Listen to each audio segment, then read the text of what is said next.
How much do the Lakers' struggles fall on LeBron? Entirely.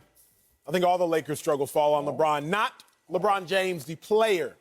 LeBron James, the general manager. LeBron James, the general manager, has completely undermined all of the accomplishments of LeBron James, the player. LeBron James, the player, is having top 5 season in his career statistically. LeBron James, the player, is balling every single time he is on the court. However, as great as LeBron James, the player, is, that is all being led to waste because of LeBron James, the general manager. LeBron James, you knew this. That Russell Westbrook wasn't going to work. Why did you know it? Because I knew it. And I'm not nearly as smart as you from a basketball perspective. Why did you know it? Because Slick knew it. And I would think, LeBron, you know more than even Slick Rick the Bucher. LeBron, you knew that having Russ out there, plus the rest of the all-2000 squad that you have, Carmelo, Anthony, Dwight Howard, etc., you knew it wasn't going to work. And you did it nonetheless. I blame LeBron because we give credit to LeBron when he builds up a roster and wins titles, and LeBron has to accept the blame when the roster that he constructed is not capable of winning a title. LeBron, the player, phenomenal job all season long. LeBron, the general manager, completely undermining LeBron, the player. Thanks. Oh, Acho, I don't have a pink jacket, but other than that, I am completely with you, brother. I agree 1,000% because it's all of it. It's every bit of it, and I dare say it's both GM and player. I'll get to the player later. But Anthony Davis is also part of this. This entire roster is the construction of LeBron James. He wanted Anthony Davis, in spite of the fact that we know his injury history and we have questions about his leadership. I'm giving LeBron James all the complete credit for winning a championship in the bubble. I have to give him credit for what they are now. To your point, Russell Westbrook, he knew about his shooting woes. He knew about his difficulties integrating with other superstar players. He knew about his turnovers, and yet he still said, that's the guy I want. Now, maybe it was under duress. Maybe it was because, what are my options? I know I can't go get it with the team that I have. But nonetheless, he not only signed off on it, he recruited it. And if you have any doubts, for anybody out there who has any doubts that LeBron James is the most powerful person in the Lakers organization and that where this team is completely his doing, this latest report is complete evidence of that. Because when they don't do what he wants them to do, then he's talking about going and playing someplace else. He's talking about how unhappy he is. He's getting upset that they're suggesting that he signed off on not doing anything when he supposedly didn't. So I'm going to give him credit for what they were able to do and go into the bubble. But if I'm going to do that, I have to give him responsibility for where they are now. Because, without question, he is the most powerful person in the organization. Rob Pelinka may be the GM, but ultimately, he knows where those marching orders come from, and he was simply doing LeBron's bidding. And for the first time, he didn't send Russell Westbrook to Houston for John Wall and a future first-round pick. He didn't take on added money and give away another asset for the first time. And now LeBron is upset that things weren't done the way he wanted them done, in spite of the fact that everything they've done has put them in this position. He has to take the responsibility for all of that. Yeah, he's the captain of the chemistry and the construction of these championship Lakers that are far from those championship days. So, yeah, LeBron, you got to take this criticism as you took the praise back in the bubble. Now, LeBron, the player, amazing for me, number one on the list in terms of the GOAT conversation. But as great a player as he is as bad a GM as he is. And I'm not even going to use the bubble as my first example. I'm going to go back. Y'all got to remember when he was leaving Miami to go to Cleveland, and he wrote that letter. And in that letter, he left out Andrew Wiggins. And everybody started, what's going on here? LeBron not with Wiggins, and he decided to go grab Kevin Love. Now, this one may have went unnoticed to the masses, but LeBron was trying to construct a team that he thought was going to have to face the San Antonio Spurs.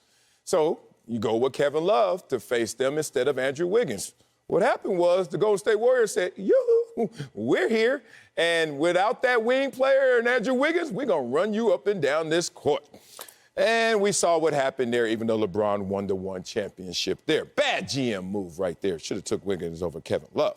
Now you come here to the Lakers and you win your championship. Another thing that goes unnoticed to the masses is that LeBron decides with that model that won a championship to double down on these players, including Anthony Davis, and that model of older type player, let's bring them in. When you had to realize, LeBron, that maybe that was just a weird season. You had a 5-month break, then you went to the bubble, and you had to play this shortened season, and Anthony Davis, with a 5-month break and a shortened season, can actually play that entire duration. But ask Anthony Davis to give you 82 and then maybe 20 or so in the playoffs, oh, it's a whole different conversation. But that's not my only example, y'all. That's 2 already. LeBron gives his seal of approval on the roster moves. We get it. But then LeBron traded away Kyle Kuzma, who out there eating, Caldwell Pope, Montrezl Harrell, first-round pick to the Wizards in exchange for Westbrook. I don't want to say rapidly declining, but they wrote it down here. Westbrook. Now, I know Laker fans who keep telling me that because LeBron came and they won a championship that, all right, we'll take that reward based on what we were able to give away. But don't forget, there's a Brandon Ingram somewhere out there eating. Alonzo Ball, when healthy, playing well. Julius Randle left here and became a superstar damn near.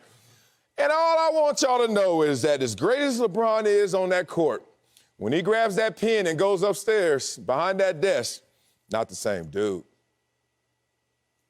Marcellus, very well constructed, especially going back to the Cleveland days and the Wiggins move. That was really insightful.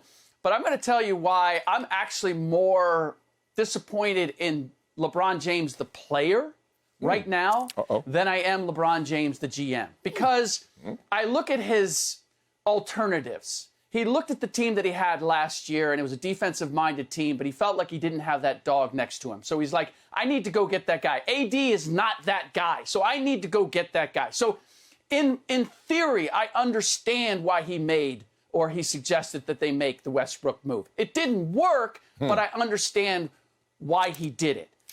The problem that I have with LeBron James, the player right now, is that one of the things that we've always appreciated about LeBron is that basically he can do anything in the game.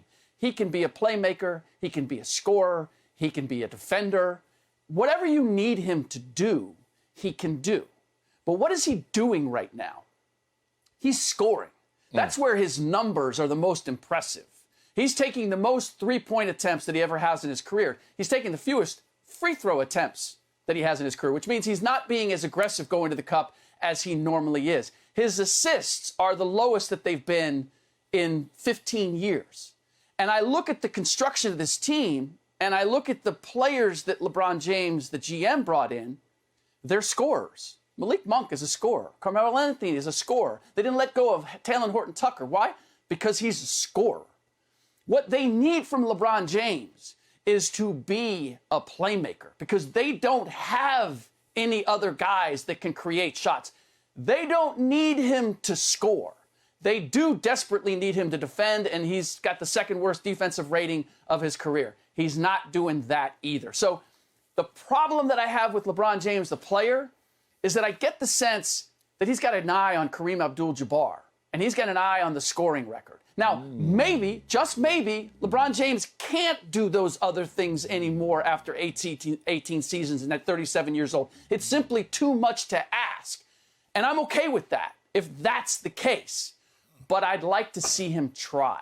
What he has and what he's able to do, he's not doing what LeBron James needs to do in order for this team to be successful. Maybe it wouldn't work, but I don't even see him trying as a player. I see him going, getting his own, and doing not necessarily what the team needs, but what he wants. Ooh, wow. Leave it right there, man. Not what he needs to do.